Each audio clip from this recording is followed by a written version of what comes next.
人生是什么？追逐某件事，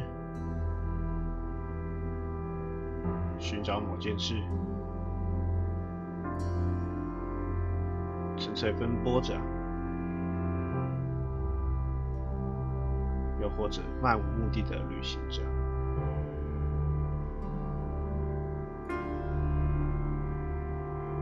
我们在同样的时间中嬉闹，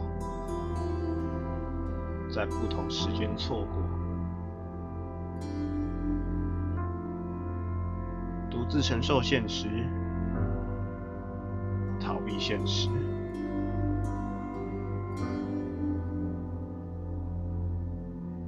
然后又继续走着，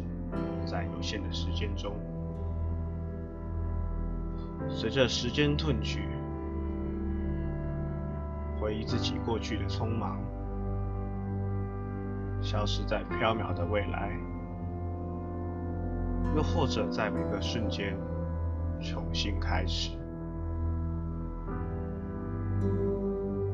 一切从头。